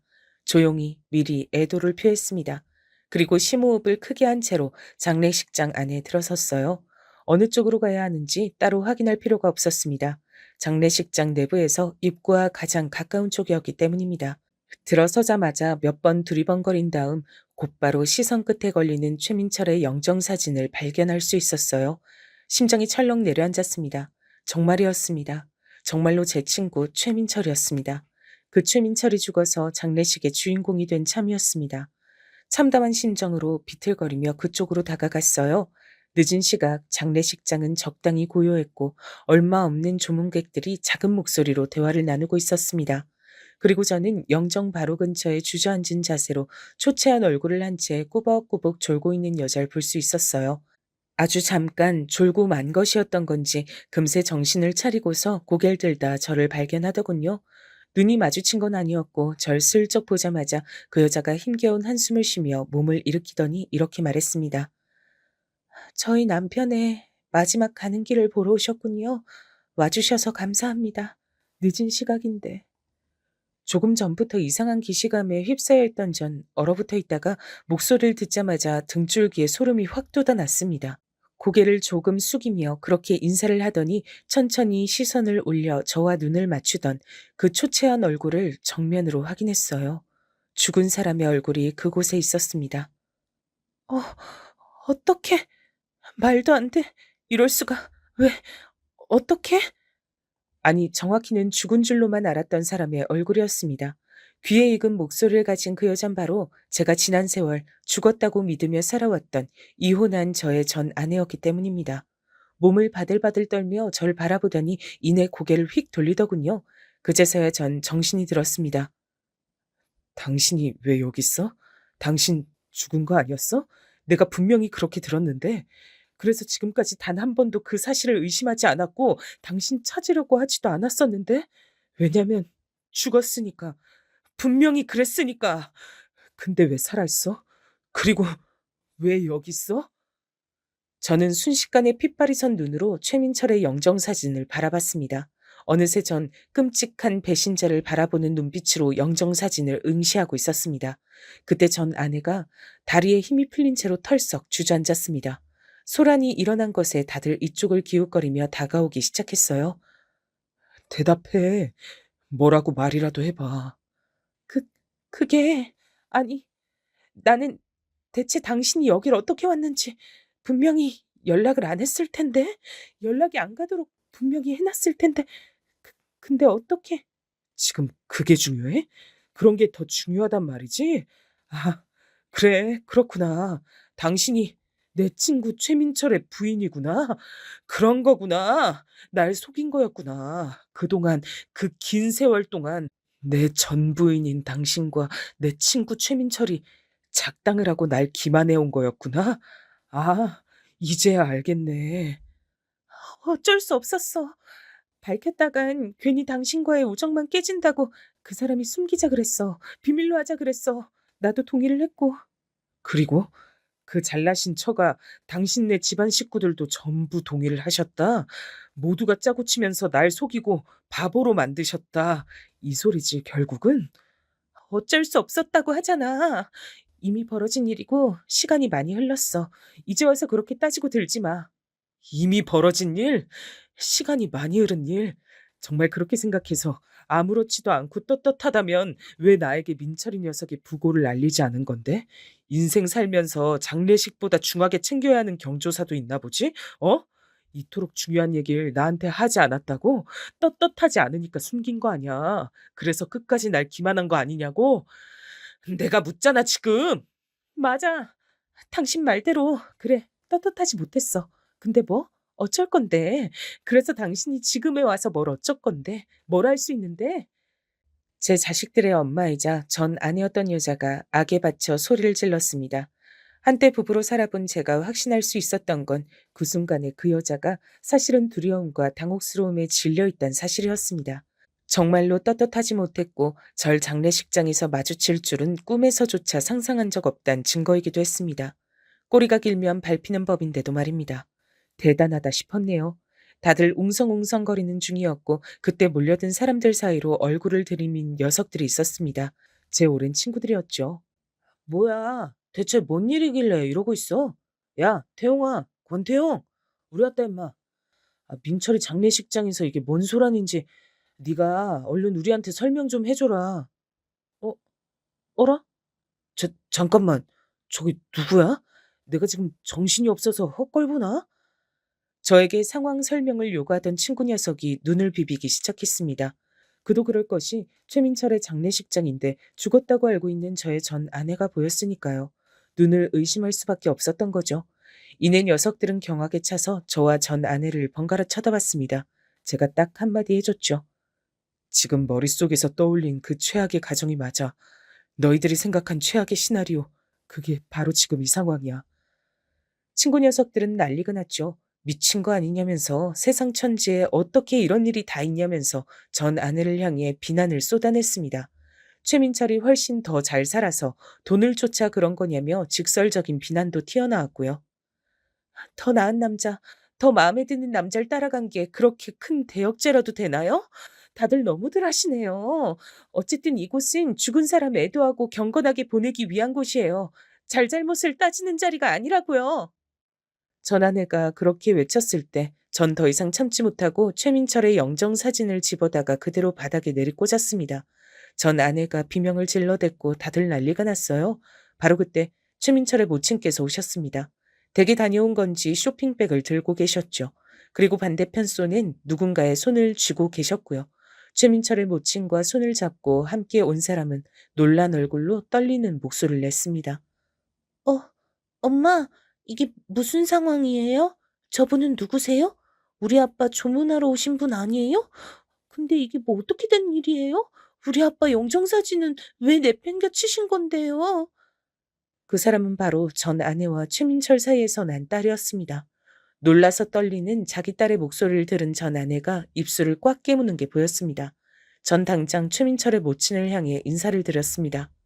어머니, 안녕하십니까? 이렇게 뵙게 돼서 참으로 유감입니다. 민철이 녀석 가는 길 보러 온 저는 권태용입니다. 저를 기억하시죠? 어릴 적에도 2번 뵌 적이 있었고 아마 민철이 통해 제 얘기 들으신 적이 있긴 하셨을 것 같은데요. 아, 그래요. 알 것 같아요.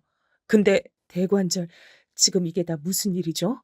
이 늙은이는 자식 앞세운 것만으로도 지금 미칠 지경이고 간신히 기운 차리고 있는 거라서 여기서 더 신경 쓰는 일이 생기고 싶지 않으니 어서 빨리 무슨 상황인지 얘기를 듣고 싶은데요. 최민철의 모친께서 그렇게 말씀하셨을 때 전 아내가 화들짝 놀란 얼굴로 아무것도 아니라며 헛소리를 해댔지만 제가 바로 정정을 해버렸습니다. 저는 그간 궁금했습니다. 옛 친구들에게 밝히지 않고 조용히 몰래 결혼해버린 민철이가 왜 그랬던 건지, 자기 아내가 어떻게 생겼는지, 사진조차 왜 공개를 안 해주며 산 건지. 워낙 자기만의 생각과 개성이 강한 녀석이니 이상하게 여기진 않았습니다. 그리고 제가 또 궁금했던 것은 세상을 떠난 저랑 이혼한 아내, 애들 엄마, 그 사람이 저 세상에서는 어찌 잘 지내고 있을지 그것이 때때로 궁금했습니다. 근데 오늘 이렇게 이 자리에서 한꺼번에 모든 궁금증을 풀게 된 겁니다. 잠시만요. 그게 무슨 말이죠? 그렇다면 내 아들이, 우리 민철이가 그쪽과 이혼한 사람과 결혼을 했단 거예요? 내 며느리가 그쪽의 아내였다고요? 믿기 힘드신 모양인데 애석하게도 그게 사실입니다. 전 그동안 지난 세월 동안 저희 애들 엄마가 죽은 줄로만 알고 살았습니다. 처가 식구들이 그렇게 한 목소리를 냈었기에 의심조차 한 적이 없었죠. 민철이는 아주 가끔씩 절 만났습니다. 함께 소주를 기울였고 사는 얘기를 나눴습니다. 각자의 자식 얘기도 허심탄회하게 나눴고요. 그러는 동안 저는 민철이가 저와 이혼한 저의 자식들을 낳은 여자와 결혼해서 살림 차렸다는 사실을 전혀 몰랐고요. 당연하게도 민철이는 제가 저 여자와 결혼할 때도 축하를 해주러 결혼식장에 왔었고요. 그때 단체 사진도 같이 찍었었습니다. 제가 거기까지 말씀드렸을 때 최민철의 모친께선 다리에 힘이 풀려 바닥에 스르르 주저앉으셨습니다. 전 아내가 최민철과의 사이에서 낳은 딸은 이 모든 사실을 받아들이기 힘든지 멍한 표정만 짓고 있었어요. 아니, 나는 우선 다른 것보다도 죽었다고 거짓말을 했다는 게 그게 너무 이상하고 끔찍하고 어떻게 그럴 수가 있었나 싶고. 최민철의 모친께선 넋이 나가신 채로 중얼거리셨는데 눈빛에는 경악과 경멸을 담아서 전 아내를 쳐다보고 계셨습니다. 전 아내는 계속해서 고개를 저으며 일부러 그런 건 아니었으며 잘못하지 않았다고 결백을 주장이 됐습니다. 저는 진짜 사랑을 찾아서 재혼을 했을 뿐이에요. 어머님, 믿어주세요. 진짜 사랑. 그래, 그렇다고 쳐. 하지만 사람을 기만하고 바보 만든 거, 그건 어떻게 해명할 건데? 그리고 당신이 낳은 아들들은 나는 속이고 기만하고 농락할 수 있었어도 자기 자식들한텐 그러지 말았어야지. 전 아내에게 다른 자식들이 있다는 얘기를 들은 최민철의 모친께선 현기증을 일으키셨고 신음하며 괴로운 숨결을 토하셨습니다. 옆에선 최민철의 딸은 모든 전말을 이해하고서 충격에 빠진 채로 그저 전 아내만 쳐다보고 있었어요. 전 아내는 눈물을 뚝뚝 흘리며 그제서야 가장 본심에 가까운 고백을 꺼내들었습니다. 날 행복하게 해줄 자신 있다 그랬어. 권태용하고 이제 그만 살고 자기하고 최민철하고 같이 살아달라고. 나한테 적극적으로 마음을 보여준 사람이었어. 그래서 당신하고 이혼했던 거야. 두 사람이 부부였다는 충격적인 사실을 알게 된 직후부터 왠지 모르게 그런 예감이 들더니 역시나였습니다. 어쩌다가 눈이 맞아서 결혼까지 하게 됐던 게 아니라 저와의 이혼 이전부터 작정을 한 것이었기 때문에 계속해서 떳떳하지가 못했던 겁니다. 최민철이 제 등에다가 그런 비수를 꽂았다니 배신감으로 눈물이 흘렀습니다. 그런데 친정 식구들이 재혼은 적극 찬성이지만 비난받을까봐 걱정이라고, 당신이 회방 놓을까봐 그것도 걱정된다고, 차라리 내가 죽었다고 당신한테 거짓말을 하겠다고 그러더라. 나는 설마 그런 게 통할까 싶어서 반대했는데 이미 친정 식구들이 당신한테 거짓말한 뒤였어. 그리고 민철 오빠도 그 거짓말에 동의를 했어. 그래야 당신과의 우정을 깨지 않고 지낼 수 있다면서. 우리는 나름 노력한 거야. 당신에게 딱히 큰 죄를 지었다고 생각하지 않아. 이미 어쩔 수 없어진 일이었으니까. 이미 우정은 애저녁에 깨진 거였는데 그런 소리를 짓거렸다고? 어처구니가 없다. 큰 죄를 지었다고 생각하지 않는다니. 글쎄, 그렇게 못된 마음을 먹었으니까 알아서 하늘이 단죄를 내려줬구나 싶네. 제가 최민철의 영정 사진을 발로 차면서 그렇게 말했을 때 전 아내는 완전히 얼어붙은 모습이 됐습니다. 하늘의 단죄. 그 말에 압도를 당한 듯 했습니다. 하늘의 단죄라니. 그런 엄청난 소리를 아무렇지도 않게. 진짜로 엄청난 건 당신이고 최민철이겠지. 그동안 처가 통해서 은근하게 아들들 소식 알았겠네. 앞으로는 내 자식들의 안부를 전달받을 생각조차 하지 마. 당신 자식들 아니고 내 자식들이니까.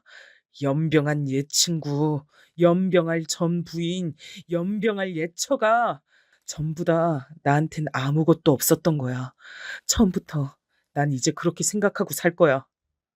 저는 비통한 심정으로 신음하고 계시는 최민철의 모친을 스쳐가며 짧게 목례를 남겼습니다. 그리고 친구 녀석들과 함께 그곳을 빠져나왔습니다. 전 아내가 크게 오열하는 소리가 마지막으로 들렸던 것도 같네요. 새벽 늦게까지 하는 포장마차를 찾아서 술을 마셨어요.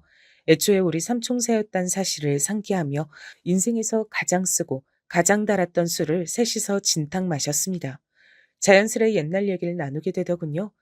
저는 친구 녀석들에게 사실은 옛날 그때에 제가 최민철과 몰래 둘이서 절친이 됐었음을 털어놨는데 이미 두 녀석 다 그걸 알고 있었더라고요. 그걸 몰랐겠냐면서 둘이 크게 웃었는데 이상하게 저는 눈물이 날 것만 같았습니다. 그리고 이내 셋 다 한참이나 침묵을 지켰습니다. 그때 내가 알았던 내 절친한 친구 최민철은 어디로 갔던 걸까? 왜 변했던 걸까? 그저 친구보단 여자였고 우정보단 사랑인 녀석이었다고 그렇게 생각하면 그만인 걸까? 그날 이후 며칠이 흘렀고 전 최민철의 모친으로부터 연락을 받았습니다. 미안한 마음을 담아 저에게 약소하지만 성의 표시를 하고 싶다고 하셨어요. 전 단박에 거절했습니다. 조금도 전혀 받고 싶은 마음이 들지 않았기 때문입니다. 그러자 최민철의 모친께선 그러냐고 하시며 알겠다고 하시더니 저의 전 아내이자 최민철의 아내였던 그 여자를 평생 안 보고 사시기로 결정했다는 뜻을 저에게 알려주셨습니다. 그 말씀엔 제가 깜짝 놀라고 말았죠. 알고 보니까 최민철의 부친께서 지병으로 오래 병환 중이셨는데 이러한 일이 있었단 걸 들으시곤 직접 결단을 내리셨다고 하더군요. 아들놈은 내가 저승에 가서 직접 따끔하게 혼을 내면 될 일이고 며느리는 지금 내쳐야지. 안 그러면 내가 속이 개운치 않아 한 달 더 살다 갈 걸 하루 있다 죽을 것 같아. 내가 처음부터 며느리로 들이는 게 탐탁스럽지 않았는데 그게 다 이유가 있었던 게야. 그러자 최민철의 모친께선 당신의 사돈 일가를 향해 원망과 비난을 남기신 뒤 전 아내와 연을 끊기로 하셨던 겁니다. 아, 안 돼. 내가 그 남자를 사랑한 건 맞지만 홀렸던 건 분명히 집안의 재산 때문이었는데 이렇게 되면 내 인생은 어떻게 보상을 받아? 절망한 전 아내는 속내를 드러내고 말았고 최민철의 모친께선 역시 그랬던 거였구나 라고 느끼시며 뒤도 안 돌아보셨던 겁니다. 최민철과 전 아내 사이에 태어난 딸, 그 아이는 얼마 지나지 않아서 유학길에 올랐습니다. 최민철 집안에 먼 친척분이 살고 계시는 곳이라고 얼핏 그렇게 들었네요. 모든 걸 잃은 전 아내는 뒤늦게 절 찾아와서 용서를 빌었습니다. 미안해. 내가 다 잘못했어. 내가 이기적이었고 양심적이지 못했어. 지금에 와서야 나는 그 미안하단 사과를 들어보네. 사과를 참 빨리도 한다. 이미 늦었어. 소용없으니까 그냥 돌아가. 나한테 그랬었지? 자기는 기만하더라도 자식들은 기만하면 안 되는 거였다고. 그래, 당신 말대로야. 생각하고 곱씹을수록 당신이 한 소리가 맞더라. 그래서 나도 똑같이 돌려주고 싶어졌어. 당신 혼자만 생각해서 날 밀어내면 안 돼. 애들한테도 물어봐야지. 내 이야기 솔직하게 들려주고 내가 살아있다고 알려야지. 애들에게 선택지도 주지 않고서 어떻게 당신 혼자 독단적으로 날 모른 척 밀어내겠단 거야? 당신 인생에서 내가 존재하지 않았던 여자라고 그렇게 친다고 한들 내가 애들 엄마란 사실이 사라져? 절대 아니야. 전 아내가 이를 갈며 그렇게 말했을 때 저는 호탕하게 웃음을 터뜨렸습니다. 이렇듯 뻔뻔한 사람이니까 제 친구와 눈이 맞아서 거짓말까지 해가며 살았던 거겠죠. 저에게 진심으로 미안한 것 같지도 않아 보였습니다. 저는 전 아내에게 이미 자식들이 그 사실을 알고 있으며 자기 엄마를 절대 보고 싶어 하지 않는다는 얘기를 전해줬어요. 전 이미 제 아들들에게 최민철의 장례식장에서 있었던 일을 싹 다 전해준 바였습니다. 전 아내의 말 맞다나 저는 아들들을 속이고 싶지도 않았고 선택지 또한 주고 싶었기 때문이에요. 혹시나 자기 친엄마를 아들들이 애틋하게 여겨서 보고 싶어 하면 어쩌나 싶었는데 아니었습니다. 둘 다 똑같이 단호했어요. 지난 긴 세월 동안 죽은 것처럼 하고 살아온 친엄마라면 지금까지 그랬던 것처럼 존재하지 않는다고 생각하며 사는 편이 더 낫다고 여겼습니다. 또한 제가 처가 식구들을 향해서 분노했듯이 아들들도 거짓말로 일관한 그 사람들과 앞으로 연을 끊고 싶다 그랬습니다. 그럴 리가 없어. 내 자식들이야. 내 배로 내가 낳은 내 새끼들이야. 천년이라는 게 끊을 수 있는 거라 생각해? 내가 직접 애들 봐야겠어. 만나게 해줘. 내가 만나서 직접 대화 나눠볼 거야. 직접 설득할게. 설득하긴 뭘 설득해? 당신이 치가 떨리기 싫다고 한 애들에게 왜 또 상처를 안겨주려는 거야? 당신은 정말 자기 자신밖에 모르는 이기적인 여자구나. 내 아들들은 결코 만나게 할 수 없으니까 네 딸이나 어떻게든 잘 붙잡고 살아. 나는 어딘지도 모르는 곳으로 내 딸은 이미 떠났어. 영영 내 품에서 벗어났단 말이야. 붙잡고 싶어도 붙잡을 수가 없는데 나보고 어쩌란 거야? 그건 이제 당신이 알아서 해야지.